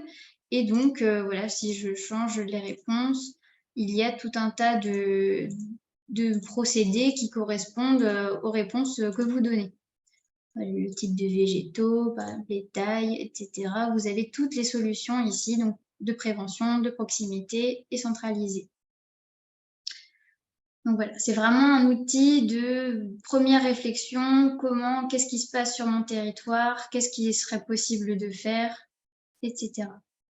Maintenant, je vais vous présenter le dernier outil. Donc, c'est un outil de comparatif économique. Donc, comme son nom l'indique, l'intérêt, c'est de comparer économiquement les différentes méthodes de gestion des déchets verts. Donc, encore une fois, vous avez plusieurs onglets en bas à gauche. Il y a l'onglet « Synthèse ». Cet onglet « Synthèse » reprend donc toutes les méthodes de gestion de déchets verts identifiées par l'ADEME, en reprenant des données recensées par l'ADEME auprès des collectivités. Ce sont des retours d'expérience des collectivités. Donc, c'est une moyenne qui a été faite au niveau national. Donc, voilà, vous avez le tonnage annuel, la population desservie, les performances de tonnage en fonction des habitants, les détails des coûts et le total. Donc là, cet onglet, vous n'avez rien à compléter, à modifier, mais comme vous pouvez le voir, pour comparer, il faut qu'il y ait les mêmes données. Là, on n'a pas les mêmes nombres de tonnage ni de population desservie. Donc, pour comparer, évidemment, il faut qu'il y ait les mêmes chiffres, les chiffres de votre collectivité.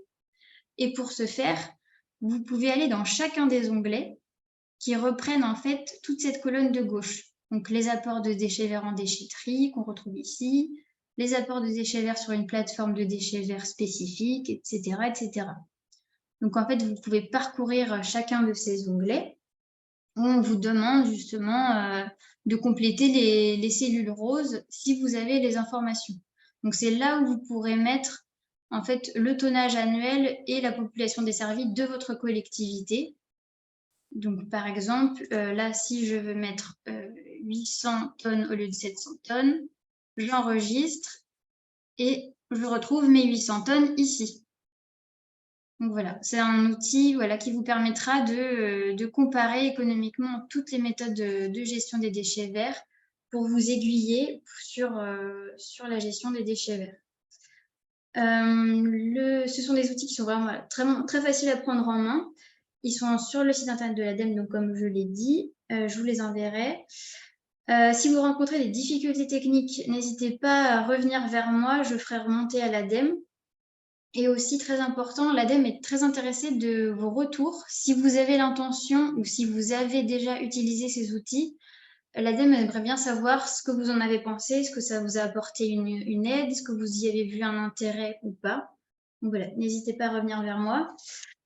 Pour information, l'ADEME est en train de créer aussi d'autres outils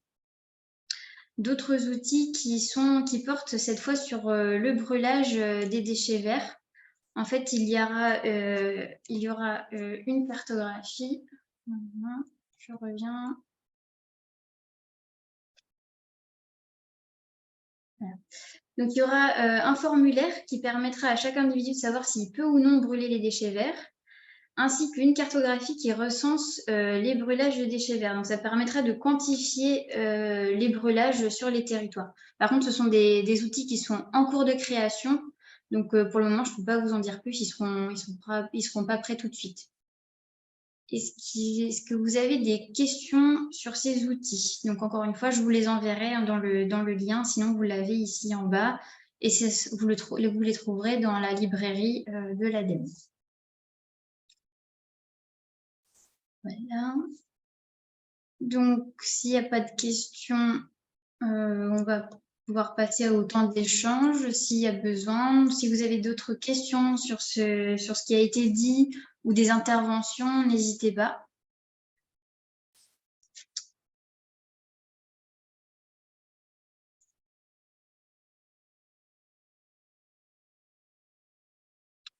Bon, ça a l'air d'être bon. Il n'y a pas d'autres questions ni interventions. Dans ce cas-là, on va pouvoir clôturer. Alors, je suis navrée du peu de personnes qui ont pu être présentes ce matin. J'ai l'impression que c'est en grande partie dû aux fortes intempéries qu'on a connues hier soir. Donc voilà, mais heureusement, j'ai enregistré le webinaire, donc je vais pouvoir l'envoyer à toutes les personnes qui se sont inscrites et qui n'ont pas pu être présentes. Et puis aussi, il sera diffusable et visualisable sur notre site internet. Donc voilà, je vous les enverrai. Vous pouvez retrouver ici tous les contacts des intervenantes, que je remercie beaucoup pour la qualité de leurs interventions. Et voilà, on va pouvoir clôturer. Je vous remercie encore et puis je vous dis à bientôt. Merci, au revoir. Merci. Merci aux participants. Merci à vous. Merci beaucoup.